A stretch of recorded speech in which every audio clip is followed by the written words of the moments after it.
quiero hacerle una pregunta muy sencilla y es el hecho de cómo podríamos nosotros definir algo que es perfecto.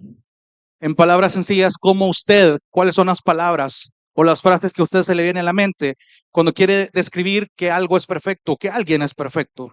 Probablemente muchos tengamos ciertas nociones en nuestra mente de lo que pueda significar ello, pero es interesante porque la pregunta vale la pena hacerla.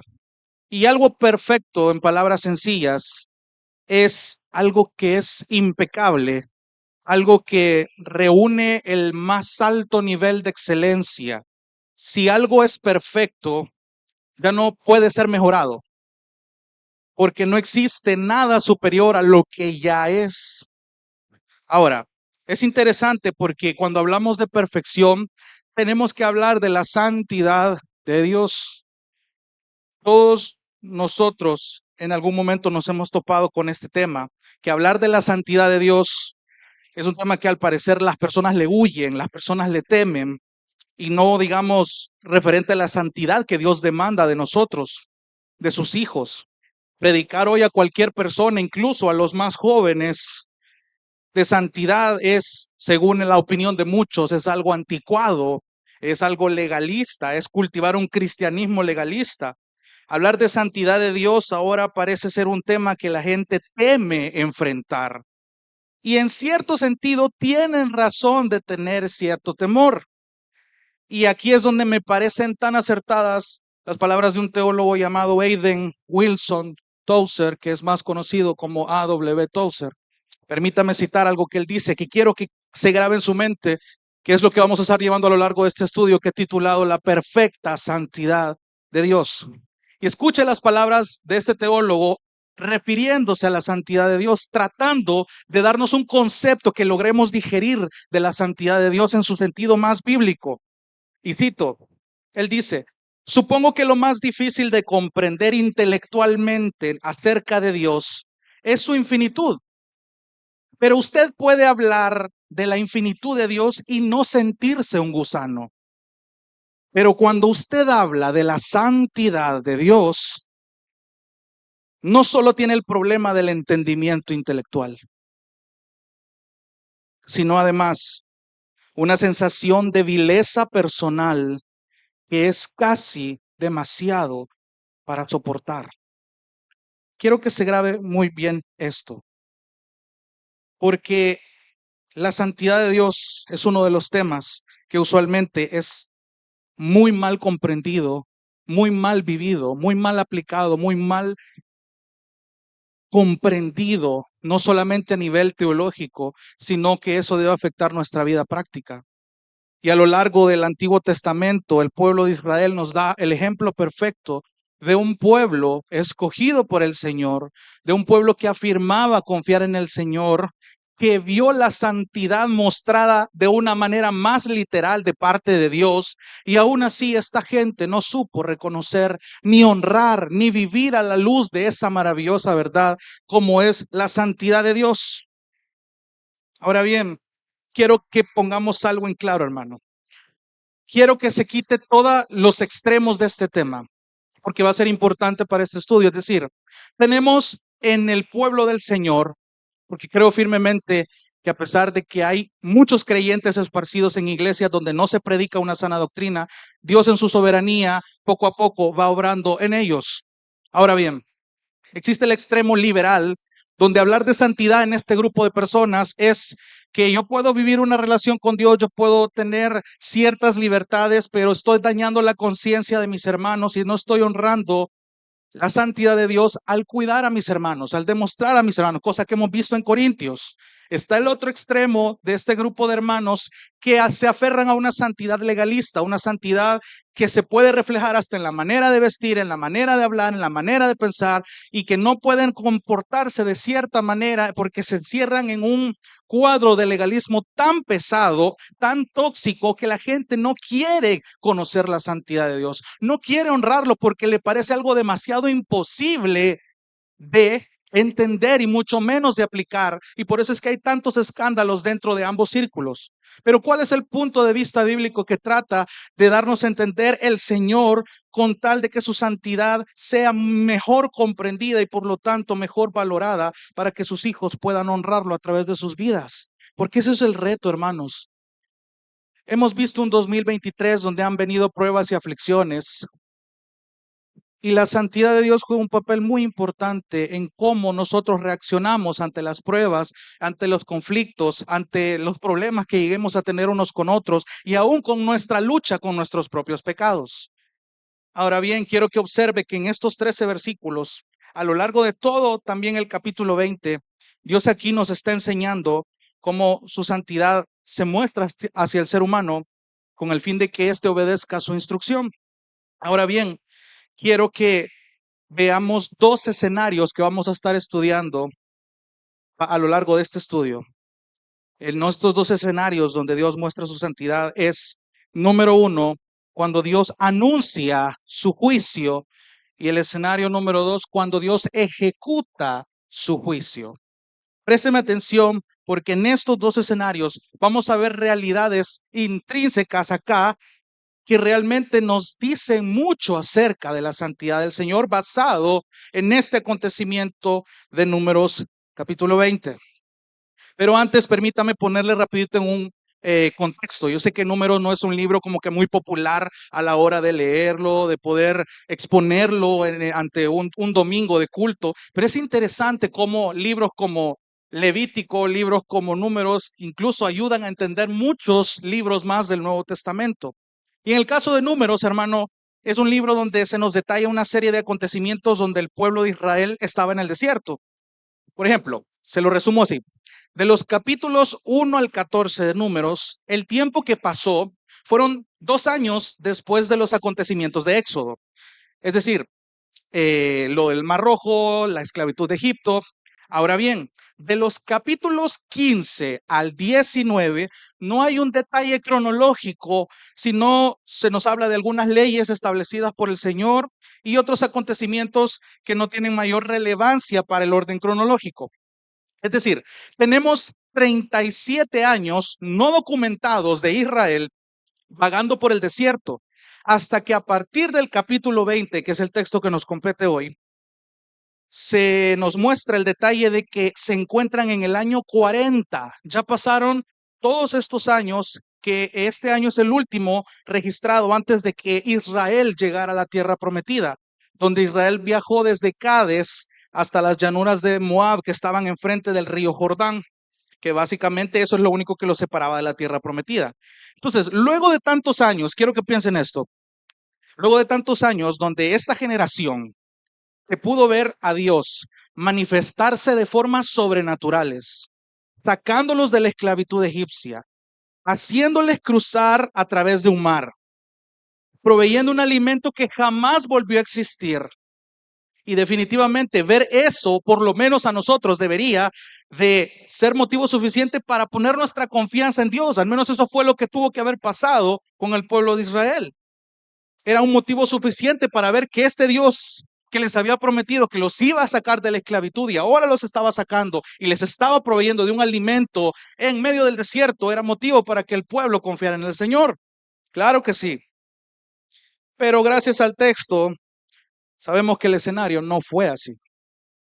De esta manera es que quiero que veamos solamente en esta ocasión los primeros 13 versículos, donde Dios anuncia su juicio para manifestar su santidad. Y a través de este estudio quiero que vea que aquí hay un panorama muy triste. Ya se lo voy a explicar por qué. Porque aquí hay un pueblo con una actitud muy rebelde contra el Señor. Un pueblo creyente hacia Dios, pero que decían creer al Señor, pero sus distintas tribulaciones, sus distintos pecados, una y otra vez les llevaron a dudar del Señor. Y quiero que veamos 4 realidades en medio de un ambiente de un pueblo rebelde. Ahora bien, quiero que vea el versículo 1. El relato inicia dándonos un breve detalle en el versículo 1. Toda la congregación de los israelitas llegaron al desierto de Sin en el mes primero, y el pueblo se quedó en Cades. Allí murió Miriam y allí la sepultaron. Ahora, vemos el detalle geográfico aquí, el desierto de Cades, y vemos un detalle triste. Miriam, que así es como la llama el texto en hebreo, porque otras traducciones dicen que el nombre es María, pero en realidad el texto es Miriam. Miriam muere y dice el texto que es sepultada en el desierto.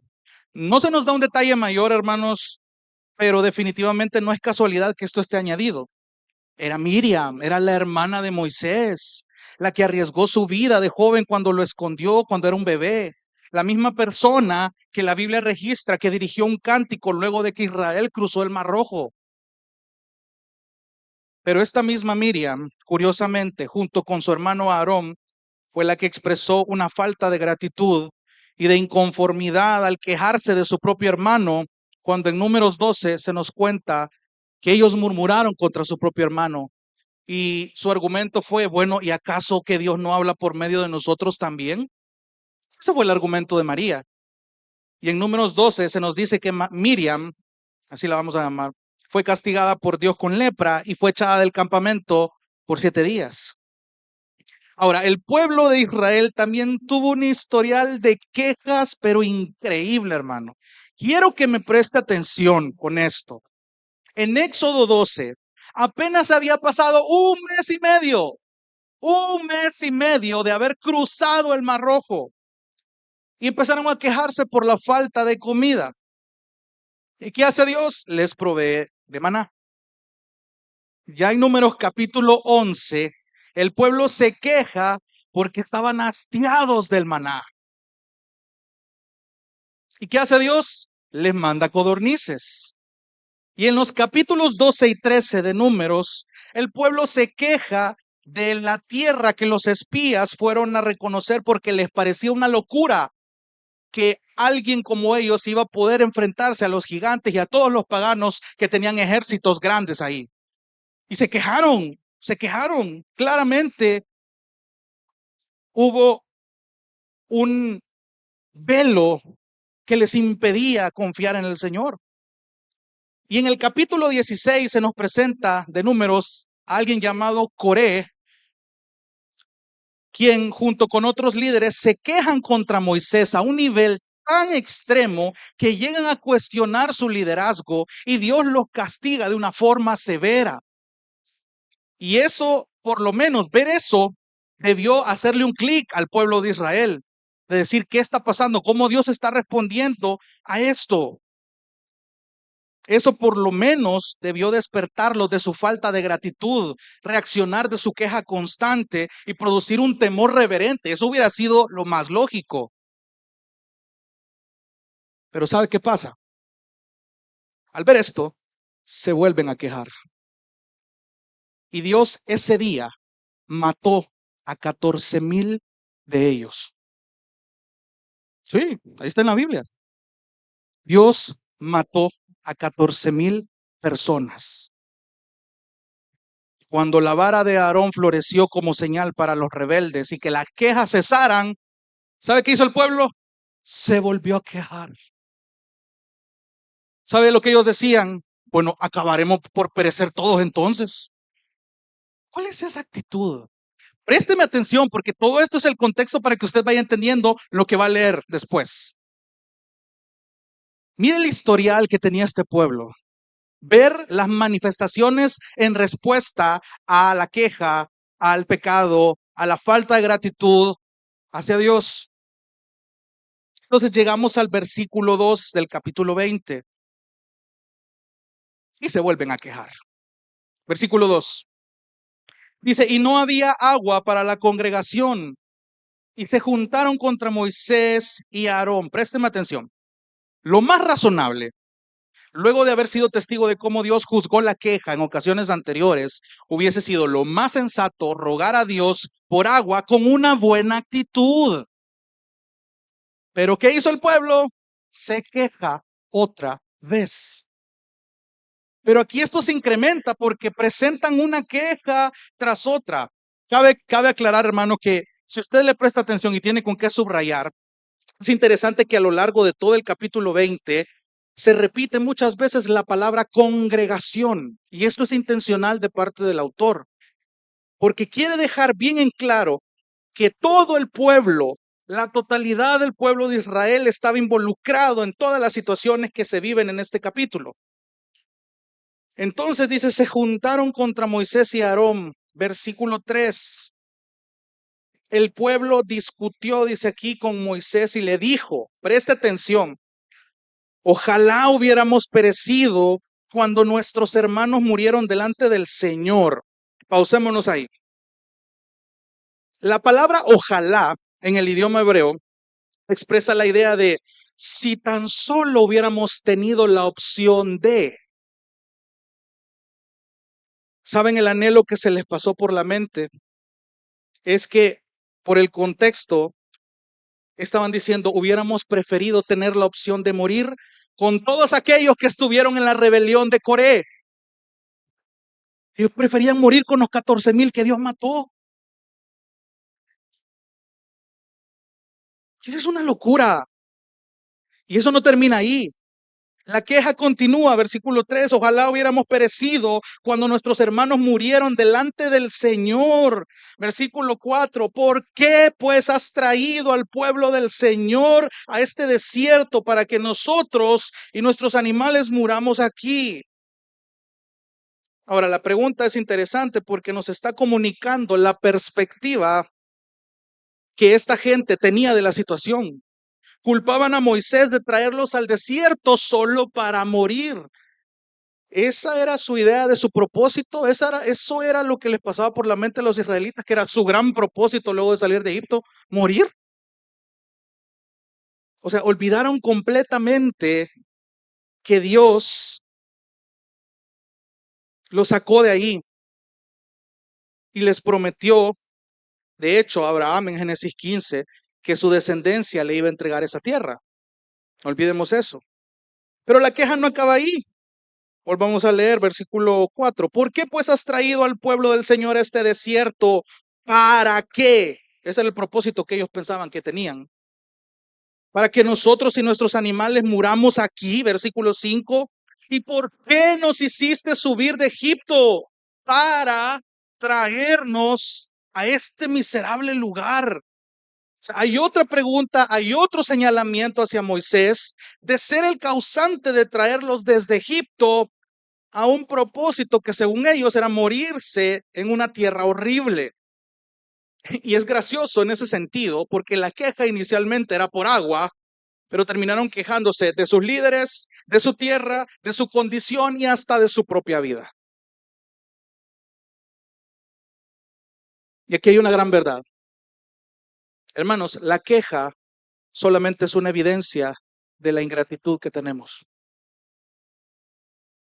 Se lo repito, la queja es una evidencia de ingratitud. ¿Ustedes creen que la falta de gratitud es la actitud correcta para obedecer el mandato de Dios? Para comprender su santidad, su perfecta santidad. Pregunto esto, hermanos, porque somos, y me incluyo ahí, somos expertos en quejarnos, sobre todo en las aflicciones. Muchas veces nos comportamos de una manera rebelde, muy similar al pueblo de Israel. Se nos olvidan verdades maravillosas que ya sabemos, que ya conocemos. Si yo le empiezo a recitar un versículo, usted ya lo complementa en su mente. Juan 16:33, en el mundo tendréis aflicción, pero confiad. ¿Por qué? Porque yo he vencido al mundo. Entonces, ¿por qué se queja?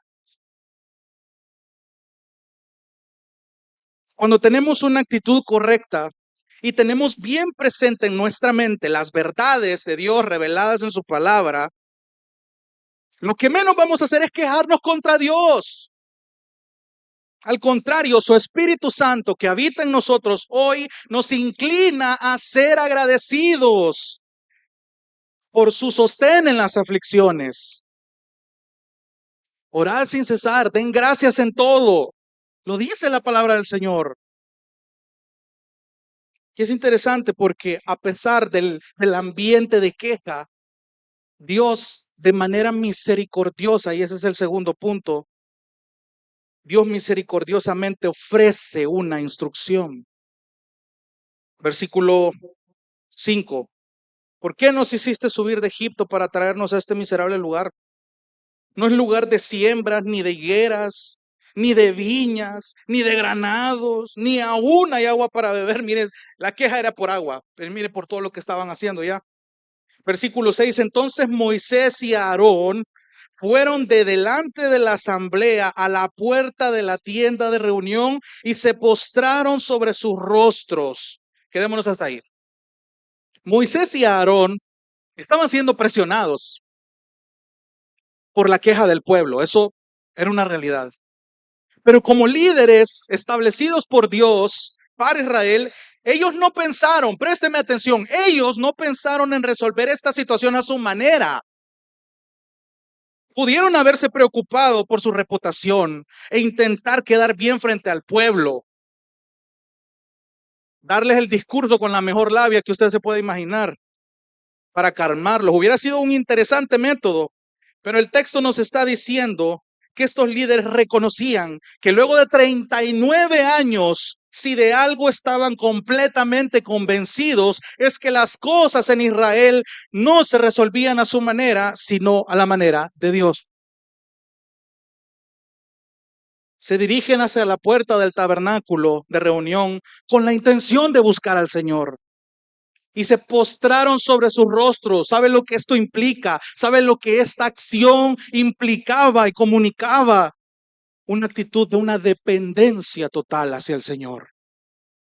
El hecho de que lo primero que ellos hicieron al verse presionados por la queja del pueblo fue inmediatamente ir delante de la presencia del Señor, postrarse sobre sus rostros y reconocer, Señor, ayúdanos porque nosotros no podemos.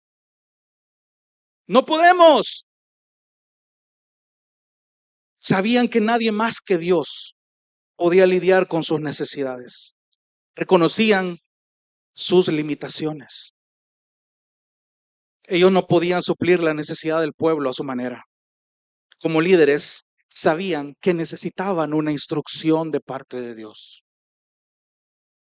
Y aquí hay otra verdad muy interesante, porque muchas veces nuestra pésima actitud no nos permite ver cuánta misericordia muestra Dios con usted y conmigo, aunque tengamos actitudes rebeldes, aunque nos quejemos todo el tiempo. Somos tan quejistas, hermano, que ahí está todas las mañanas anunciando a través de la naturaleza, de tu despertar, de tu respirar, de la salud que tenés. Las misericordias de Dios están allí. Te levantás cada mañana. Probablemente no estás como quisieras, pero bendito Dios, estás vivo, tenés salud. No estás en la mejor situación, pero la misericordia de Dios una vez más te ha otorgado vida para glorificarle. Y lo que menos debería de ver, ay, que no quisiera hacer esto, no quiero hacer esto, no quiero hacer aquí, no quiero hacer allá. Hay misericordia, date cuenta. Y sabes, hermano, a dónde más muestra misericordia, a pesar de nuestra queja constante, que Él está ofreciendo su instrucción todos los días acá. Tenés disponible su instrucción completa todos los días. Lo acabamos de cantar, la ley de Jehová es perfecta, que hace sabio al sencillo. Está la fuente de la sabiduría para tomar decisiones. Todos los días, esa es misericordia. A Dios fácilmente le pudiera importar poco una persona que dice ser creyente, pero es totalmente desagradecida con Él.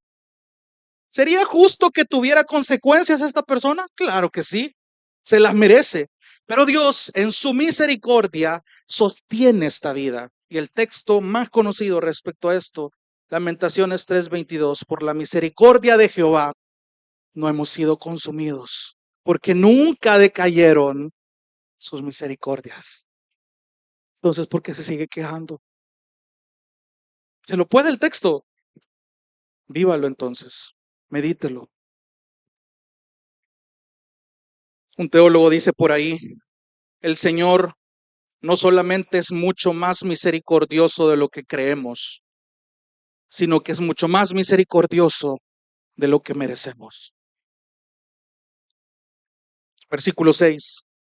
Entonces Moisés y Aarón fueron de delante de la asamblea a la puerta de la tienda de reunión y se postraron sobre sus rostros y se les apareció la gloria del Señor y el Señor habló a Moisés, versículos 7 y 8, toma la vara y reúne a la congregación, tú y tu hermano Aarón, y hablen a la peña a la vista de ellos. Quedémonos hasta ahí. Dice el versículo 7, desde el 6 también, que la gloria de Dios se apareció ante ellos y les indicó lo que tenían que hacer. La instrucción para Moisés fue clarísima. Ahí está en el texto. Tomar la vara, reunir al pueblo junto con Aarón y hablar a la peña. Preste atención. 3 cosas sencillas, muy fáciles de entender. Y junto con ello también Dios les revela el propósito de esta instrucción. Versículo 8, toma la vara, reúne a la congregación, tú y Aarón, y hablen a la peña a la vista de ellos. ¿Para qué? Ahí está el propósito. Para que la peña dé su agua, así sacarás para ellos agua de la peña y beban la congregación y sus animales. Ese era el propósito. Sacar el agua, dar de beber al pueblo y a los animales. Pero hay algo más interesante aún. El propósito no solamente, y présteme atención, no solamente era aliviar una necesidad temporal, sino demostrar a través de obedecer la instrucción de Dios, el carácter de Dios, su misericordia, su santidad, la imagen misma del Señor. Es decir, que a pesar de la queja de Israel, Dios estaba extendiendo misericordia. Si Dios nos da una instrucción, hermanos, nuestro deber es obedecerlo por completo, sin condiciones, no a nuestra manera. Y esa es la parte que más nos choca. Somos llamados a ser santos como Él es santo. ¿Qué implica eso? Que tenemos que parecernos más a Cristo conforme pasan los días. Pero si estamos poniendo condiciones, estamos poniendo peros, estamos poniendo excusas, estamos poniendo un montón de barreras, entonces pregúntese si su arrepentimiento es genuino. Porque Dios no va a permitir que su nombre sea vituperado. Dios no comparte su gloria con nadie y Dios va a defender su propia gloria siempre. Ya vamos a llegar a eso. Y esto hay que digerirlo muy cuidadosamente, porque aquí es donde la palabra nos da el equilibrio para no irnos, como les decía al inicio, ni a un extremo ni al otro. No se trata de predicar un Dios santo legalista, pero tampoco un Dios santo hippie. Hay algo que la Biblia nos da. Somos llamados a ser santos sin condiciones, como Él es santo. Versículo 8 y 9. Números 20, 8 y 9. Dice, toma la vara y reúne a la congregación, así sacarás para ellos agua de la peña. Versículo 9. Tomó Moisés la vara de la presencia del Señor, tal como Él se lo había ordenado. El autor está haciendo el énfasis aquí. Curiosamente el autor fue el mismo Moisés. Y es interesante esto. Tal como el Señor se lo había ordenado. Quedémonos hasta el versículo 9. Aparentemente, Moisés está obedeciendo las instrucciones que le fueron dadas. Toma su vara, reúne al pueblo junto con su hermano. Hasta este punto del relato, 2 de las 3 instrucciones que leímos ya, las obedeció al pie de la letra. Pero algo va a pasar. Versículo 10. Y Moisés y Aarón reunieron al pueblo ante la peña y él les dijo, oigan ahora, rebeldes, ¿sacaremos agua de esta peña para ustedes? Présteme atención, porque aquí vamos al tercer punto de esto. Y es que en un ambiente rebelde, el método del hombre pesa más que el método divino. Al parecer, Moisés aquí agregó otra acción que no le dijo el Señor. Se dirige hacia el pueblo claramente con una actitud incorrecta. Es verdad, la nación se comportó de una manera rebelde, eso no lo discutimos, es un hecho. Mi pregunta es, amados hermanos y hermanas, ¿se merecía el pueblo de Israel ser tratado por Moisés de esa manera? Muchos me van a decir que sí, pero me llama la atención esta otra pregunta. Moisés se lo dijo, ¿os hemos de hacer salir aguas de esta peña? Y de hecho, estudiando esta palabrita en el idioma original, comunica un sentido de obligación. Se lo parafraseo de otra manera. Es como si Moisés estuviera diciendo, ¿acaso estamos obligados nosotros a sacar para ustedes aguas de esta peña? ¿Es nuestra obligación darles agua a ustedes? Esta respuesta transmite muchas cosas que están mal. En primer lugar, vemos a un líder con una actitud completamente diferente a la que había mostrado hace unos versículos atrás. Segundo, Moisés se estaba atribuyendo, présteme atención. Y es interesante lo que los comentaristas dicen respecto a esta actitud y estas palabras de Moisés. Al externar esta actitud, Moisés se estaba atribuyendo el milagro de sacar el agua de una peña, cuando realmente él solamente iba a ser el instrumento que Dios iba a usar para sacar el agua. De hecho, hay un texto en Éxodo 17 donde Dios le dice, golpea la peña y la peña dará su agua. Moisés lo hizo y Moisés obedeció y el pueblo bebió. Pero al parecer Moisés pensó que quizás iba a repetir la misma historia. Pero el mandato fue claro. Toma tu vara, reuní al pueblo y háblale a la peña. La peña va a dar su agua. Y eso tenía un propósito y implícito, lo acabamos de hablar. Pero ¿qué hace Moisés? Golpeó la peña. En versículo 11. Entonces, Moisés levantó su mano y golpeó la peña 2 veces con su vara. Y brotó agua en abundancia y bebió el pueblo y sus animales. Présteme atención, porque este versículo 11 nos está diciendo que hay una acción de parte de Moisés donde claramente se está dejando llevar por una actitud airada. Póngase bien pendiente del paisaje que usted está leyendo, del escenario. Moisés aquí está dejándose llevar por un impulso de enojo. Y de hecho, muchos teólogos afirman que repitió la misma acción esta que les mencionaba de Éxodo 17.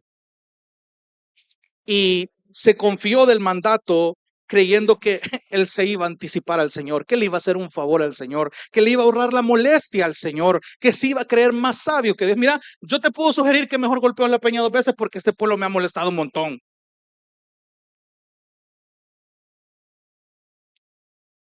Hermanos, Moisés creyó por un momento que su método pesaba más en su mente y delante del pueblo que el método que Dios ya le había instruido.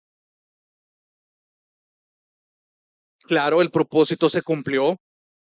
El pueblo y sus animales bebieron el agua, pero no ignoremos que en ninguna parte del texto que acabamos de leer se nos dice que Dios le dijo a Moisés en este capítulo que actuara como lo hizo, que dijera las palabras que dijo. Y esto solamente demostró que Moisés quiso resolver el asunto a su manera. Al dejarse llevar por la ira, fue su manera de expresar su ingratitud. Fue el famoso momento donde Moisés estuvo al borde del colapso. Es como si Moisés dentro de sí, no lo dijo de manera con sus palabras, pero lo demostró con sus acciones. Es como si Moisés hubiera dicho dentro de sí, no estoy conforme con tus métodos, Señor. No estoy conforme. Y vemos también algo más interesante. Versículo 11 al final, y bebió el pueblo y sus animales. Versículo 12, y el Señor le dijo a Moisés y a Aarón, Aquí hay algo muy interesante. Mientras esto estaba ocurriendo, hay alguien que probablemente se nos pasó por alto. Vemos que también una intervención nula de parte de Aarón. Todos se enfocan en esta historia a hablar de Moisés, que Moisés la regó, Moisés aquí, Moisés allá, Moisés no debió haber hecho eso delante del Señor, deshonró al Señor. Pero es interesante porque cuando Dios anuncia el juicio, lo anuncia tanto para Moisés como para Aarón y como para el pueblo de Israel. Pero ese tipo no hizo nada.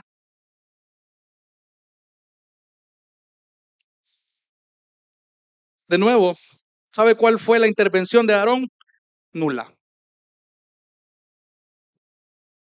Y aquí hay algo interesante porque Aarón también conocía cuál era el mandato del Señor.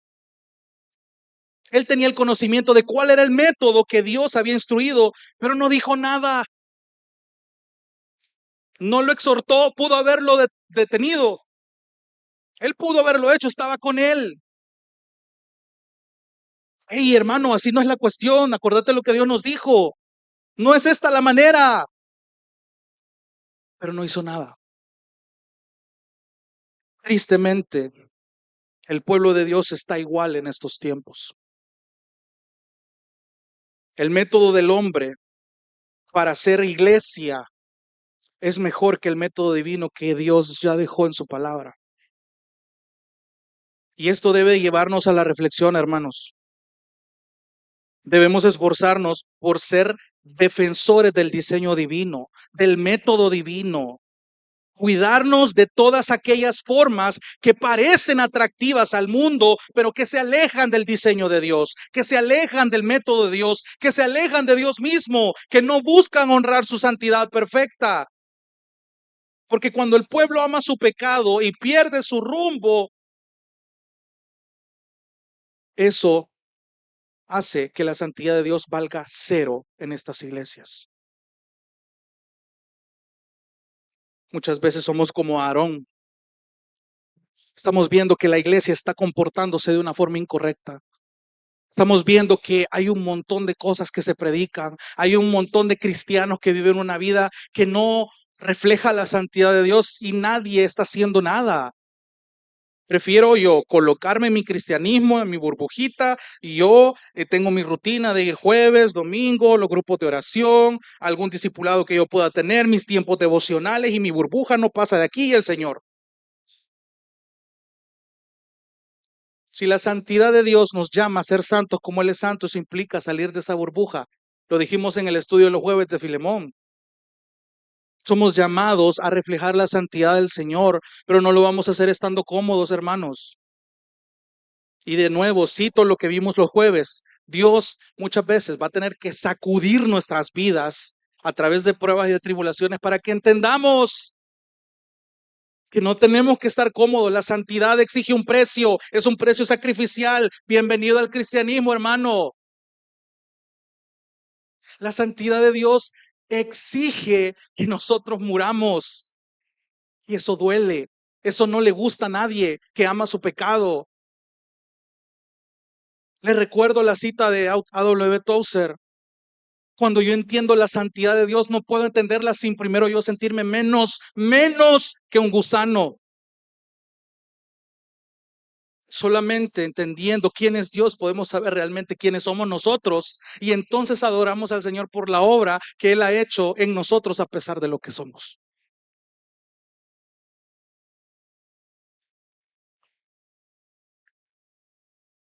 Y en el versículo 12 vemos una respuesta de parte del Señor ante esta actitud. Un castigo inevitable, un anuncio inevitable. El Señor dijo a Moisés, no solamente a Moisés, sino a Aarón. Porque ustedes, plural, porque ustedes no me creyeron. Preste atención a lo que el Señor les está diciendo. Está haciendo el anuncio de un juicio que Él sí o sí iba a llevar a cabo. Porque ustedes no me creyeron. Esta fue la razón, a fin de tratarme como santo ante los ojos de los israelitas. Por tanto, no conducirán a este pueblo a la tierra que les he dado. Présteme atención, porque el capítulo 20 de Números es bastante importante en la historia de Israel, porque en este capítulo se marca la transición entre la vieja generación y la nueva generación. Dios estaba pasando el filtro, por así decirlo, estaba sacudiendo las ramas para ver quién realmente estaba dispuesto a honrarlo y quién no. Y todos aquellos que no estuvieron dispuestos a honrar la santidad del Señor, sencillamente fueron condenados. Hermano, la santidad de Dios sí es algo serio con lo que no tenemos que jugar en ese sentido. No le estoy llamando a un celibato o que se haga monje y que se margine allá. No, ese es el cristianismo que defiende o que refleja la santidad de Dios. La santidad de Dios no es también no ser hippies, andar contaminándonos y mezclándonos con el mundo para supuestamente amarrarlos al cristianismo, cuando el conviértanse ellos a ti y no tú a ellos, es todo lo contrario. No es eso lo que está hablando. El Señor te está haciendo un llamado a que te pares firme en tu cristianismo y que entendas que no se trata de lo que no hagas o lo que hagas de más. Se trata de que tu cristianismo esté tan aferrado a la santidad de Dios, que tengas tan bien claro el atributo de Dios y sepas la miserable escoria que somos delante del Señor si no lo honramos. Hermano, cuando yo entendí esto me quebró un montón, esto me hizo literalmente retorcerme.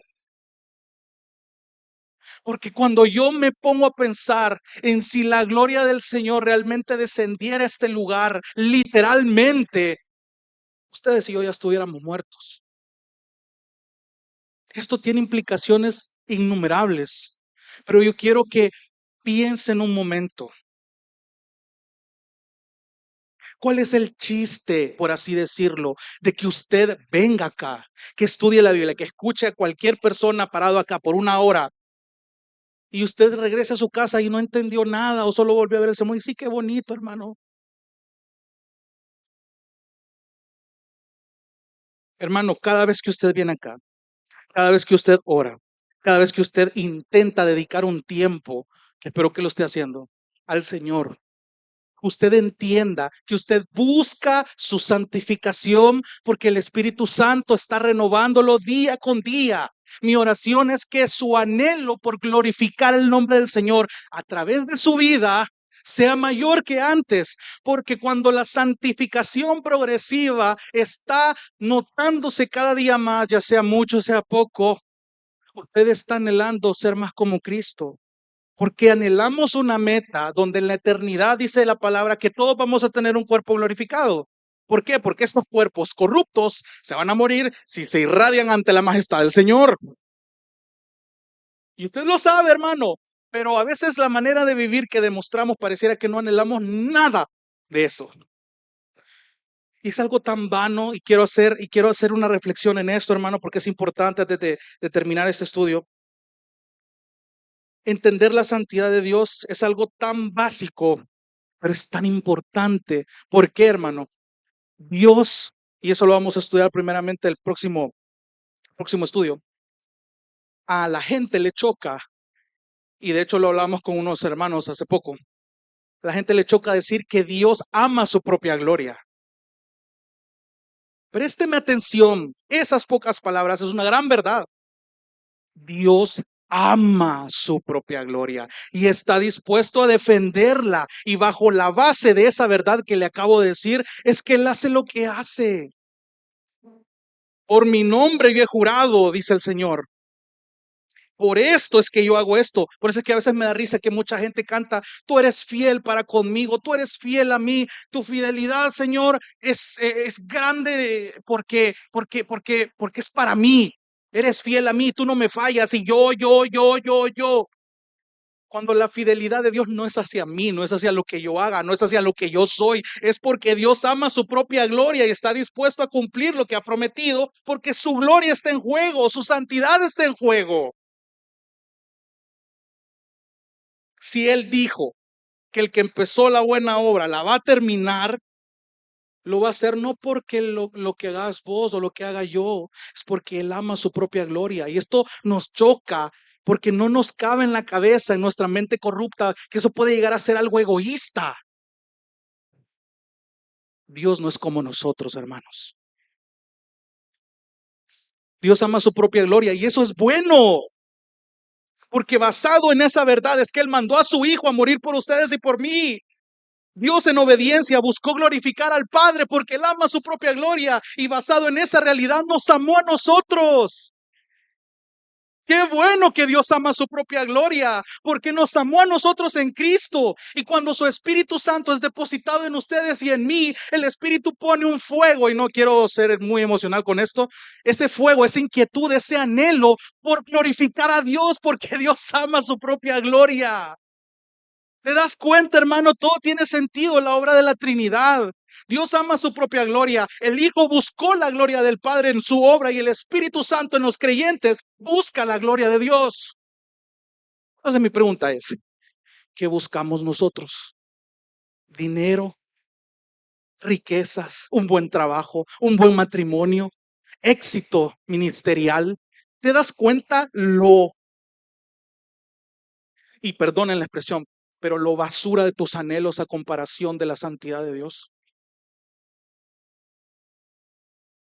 Mi oración, hermano, es que este sermón te haga reflexionar de verdad en cómo estás terminando este año y en cómo pensás iniciar el otro.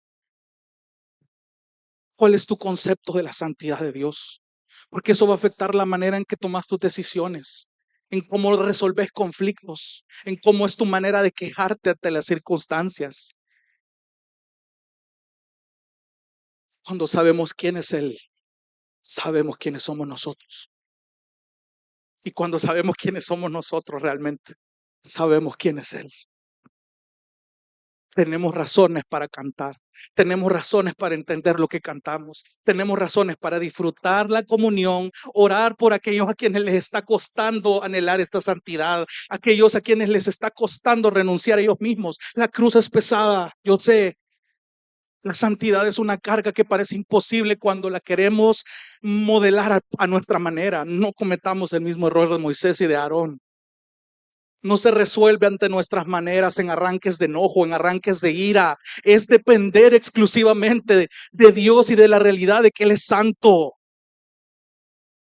Dios no necesita que yo le ayude a su santidad. Dios no necesita que mi piedad le aporte a su santidad. Él ya es santo y es perfecto. Y mira qué interesante es, hermano, lo que Él dice. Esta fue la razón, ustedes no me creyeron, versículo 12, a fin de tratarme como santo ante los ojos de los israelitas. Dios demandaba que su santidad fuera reflejada en los líderes ante el pueblo de Israel. Cuando el pueblo hubiera entendido que sus líderes estaban honrando la santidad de Dios, otra historia hubiera sido. Preste atención a esto. Dios está juzgando esta acción a él y a Aarón por cuanto ellos no creyeron. Literalmente el texto dice, no confiaron ni santificaron su nombre. Ni ellos ni toda esa primera generación de israelitas iba a entrar a la tierra prometida.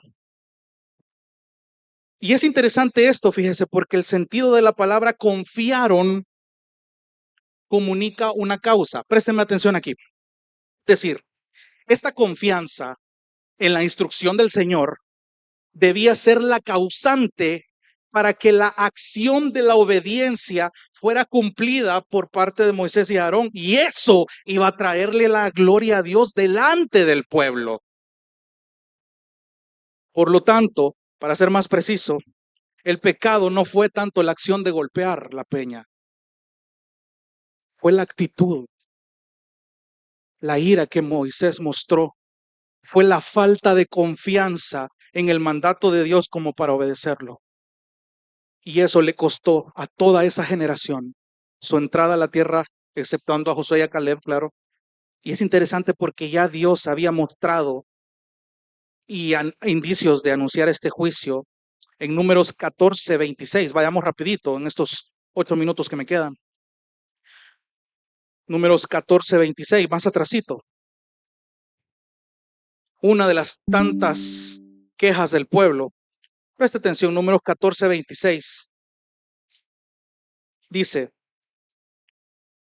y el Señor habló a Moisés y a Aarón y les dijo, ¿hasta cuándo tendré que sobrellevar a esta congregación malvada que murmura contra mí. He oído las quejas de los israelitas que murmuran contra mí.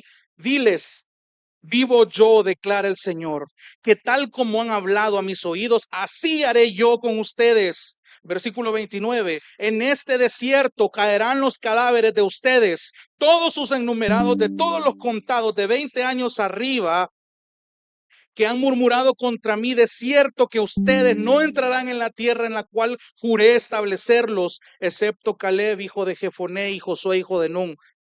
Sin embargo, versículo 31, sus pequeños, de quienes dijeron que sería presa del enemigo, a ellos los introduciré y conocerán la tierra que ustedes han despreciado. Pero en cuanto a ustedes, sus cadáveres caerán en este desierto y sus hijos serán pastores por 40 años en el desierto. Sufrirán por la infidelidad de ustedes hasta que sus cadáveres queden en el desierto. Según el número de los días que ustedes reconocieron la tierra, 40 días por cada día llevarán su culpa un año, hasta 40 años, y conocerán mi enemistad. Yo, el Señor, he hablado. Ciertamente esto haré a toda esta perversa congregación que se han juntado contra mí. En este desierto serán destruidos y aquí morirán. Regrese a Números 20. Dios está haciendo valer su santidad. Él no iba a permitir que su nombre fuera ofendido más. Los israelitas tuvieron años viendo el carácter de Dios a través de su misericordia, de su paciencia, de su provisión, de su poder, su fidelidad al pacto, su instrucción a través de la ley que otorgó. Pero ni el pueblo, ni siquiera sus líderes confiaron en el carácter de Dios. Y ese es un momento duro. Un pueblo que hoy estaba siendo juzgado. La antigua generación quedó condenada a morir en el desierto sin ver la promesa que olvidaron por causa de su rebeldía. Y en el versículo 13 es el sello, y preste atención porque el autor hace un énfasis justamente en el versículo 13, que es el final. Aquellas, dice el autor, fueron las aguas de Meriba, porque los israelitas discutieron con el Señor y Él manifestó su santidad entre ellos. O sea, esto es lo que el autor quería enfatizar. Señores, este es el propósito por el que yo he añadido este relato con tanto detalle para ustedes. ¿A quién iba dirigido este Pentateuco, este compendio de los 5 libros primeros del Antiguo Testamento? Quienes iban a leerlo era una nueva generación que estaba a punto de entrar a la tierra prometida.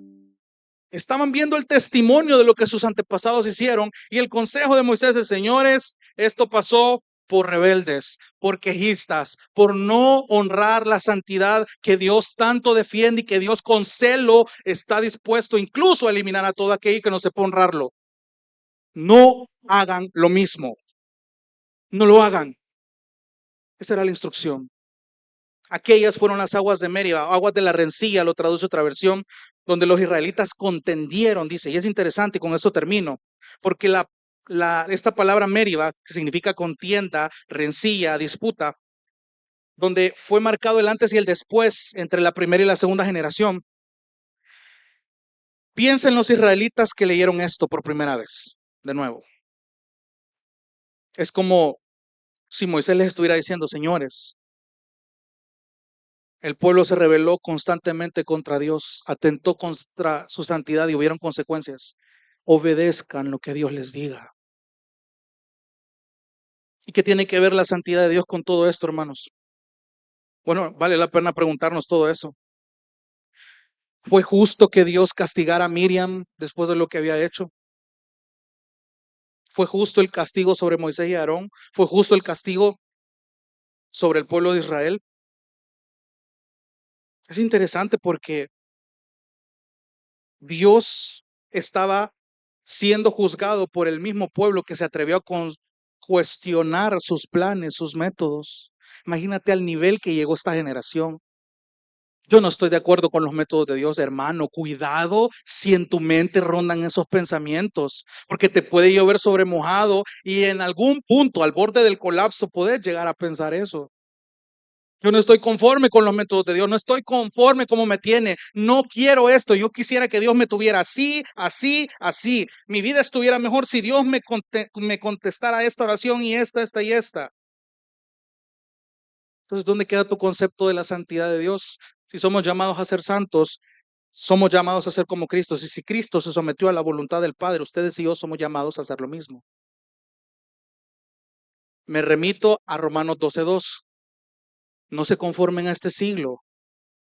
No tengan metas tan pequeñas. No le estoy diciendo que cualquier cosa que hay en este mundo quede en segundo plano, pero priorice lo que es priorizable, lo espiritual. Este mundo se va a acabar. Si usted pierde su trabajo, fácilmente lo reemplazan. Usted puede estar hoy, mañana ya no. Cuando priorizamos lo que debe priorizarse, hermanos, y honramos la santidad del Señor, no nos vamos a conformar a este siglo, sino que vamos a transformar nuestra mente a través de renovar nuestro entendimiento. ¿Cómo vamos a renovar nuestro entendimiento? Negándonos a nosotros mismos, cargando la cruz. Y entonces dice, a través de la renovación de nuestro entendimiento, para que comprobéis, para que puedan discernir cuál es la voluntad del Señor, que es buena, agradable y perfecta. Esa es la perfecta santidad del Señor, que cuando yo contemplo quién es Él y entiendo lo que yo represento, porque ahora somos embajadores del Señor, estamos irradiando una santidad a la que estamos aspirando eternamente. ¿Qué estamos haciendo? Porque Dios no va a tomar por inocente al que toma su nombre en vano. Hermanos, Primera de Pedro 4:17 dice, porque es tiempo de que el juicio comience por la casa de Dios. Y si primero comienza por nosotros, ¿cuál será el fin de aquellos que no obedecen al Evangelio de Dios? Hay mucho más que decir, pero yo quiero que se vayan esta noche, que usted tenga bien presente que si usted piensa honrar la santidad del Señor fuera de los métodos que su palabra ha estipulado, piénselo 2 veces. Reflexione el rumbo y las decisiones que está tomando. Usted es un representante del Señor. Dios le ha salvado, Dios le ha rescatado, Dios le ha dado el título de hijo del Señor, representante de Dios, como si Dios rogara por nosotros, dice Corintios. Reconcíliense con Dios, dice. Hermano, todo aquel que no comprende la santidad de Dios no ha entendido nada. Cuando realmente honramos la santidad del Señor, es verdad, nuestra mente es muy finita para comprenderla en su totalidad, pero cuando entendemos el principio básico de la santidad del Señor, nos ubicamos en quienes somos realmente y agradecemos porque ya no somos así, somos nuevas criaturas. Con Cristo estoy juntamente crucificado, ya no vivo yo, mas Cristo vive en mí.